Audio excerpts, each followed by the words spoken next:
New horror story. The Halloween mask that won't come off. I'm recording this with shaking hands because in exactly 2 hours, the sun sets on Halloween night, and I still can't get this mask off my face. What started as a joke is turning into something that might kill me before midnight. 3 days ago, I found this vintage Halloween mask at a thrift store buried under a pile of moth-eaten costumes. The rubber felt different, warmer, almost flesh-like, and it had this incredible detail. Hand-painted scars, bloodshot glass eyes that seemed to track movement, and when I held it up to the fluorescent lights, I swear I could see veins running through the translucent material. The old woman at the register grabbed my wrist when I tried to pay. Her fingers were ice cold, and she smelled like wet leaves and sulfur. "That one's been returned 4 times this month," she whispered, her voice like sandpaper. "Always comes back." But I laughed it off, paid my $5, and walked out with what I thought was the perfect costume for my friend's party. The mask slipped on easier than it should have. No straps, no fasteners. It just molded to my face like a second skin. The eye holes aligned perfectly with mine, and I could breathe through the nose slits without any restriction. Looking in the mirror, I didn't recognize myself. The reflection showed something older, hungrier, with eyes that held secrets I'd never learned. At the party, everyone was mesmerized. People kept touching my face, amazed by how realistic it looked. "How did you make the skin look so real?" they asked. I tried to explain it was just good craftsmanship, but my voice sounded different, deeper, with an accent I'd never had. When I smiled, I felt teeth that were sharper than mine should be. The real problem started when I tried to remove it at the end of the night. There's no seam, no edge where the mask ends and my skin begins. I've spent 3 days running my fingers along my hairline, my jaw, behind my ears.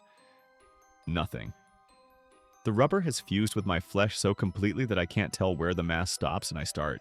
My reflection shows the same scarred, ancient face, but now when I touch my cheek, I feel the texture of old wounds that were never mine. The hunger started yesterday. Not for food, for something else. I catch myself staring at strangers' faces, wondering how they'd look stretched over mine. My fingernails have grown longer overnight, and they're not the right color anymore. When I smile now, children cry. I've tried everything: soap, oil, even a kitchen knife to find an edge to peel. But each attempt just makes the integration deeper. This morning, I noticed my real eye color bleeding through the glass ones. Tonight, I felt my own teeth reshaping themselves to match the mask's predatory smile. The worst part is the memories that aren't mine. Flashes of other faces, other lives this mask has consumed. I remember being a businessman in 1987, a college student in 2003, a night janitor just last month. Each Halloween, a new host. Each November 1st, another identity absorbed into the collective consciousness trapped behind this rubber skin. I found the receipt in my pocket this morning. The date shows I bought the mask on October 29th, but I remember buying it 3 days ago. Time is slipping, bending around this thing. When I called the thrift store, the number was disconnected. When I drove there, the building was empty, windows boarded up with notices dated 6 months ago. My reflection is changing faster now. The scars look deeper, more personal. The eyes hold memories of violence I've never committed but somehow remember. And underneath it all, I can feel something else wearing my face. Something that's been waiting decades for Halloween night to make the transformation permanent. The sun is setting now, and trick-or-treaters are starting their rounds. I can hear their laughter through my window, and it makes my new teeth ache with anticipation. Part of me, the part that's still me, wants to warn them.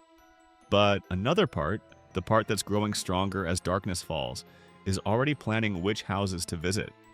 In 30 minutes, it will be fully dark, and I have this terrible feeling that when midnight strikes, the mask won't need to come off anymore.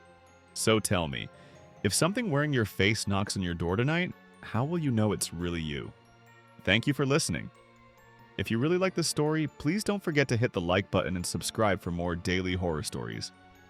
Thanks.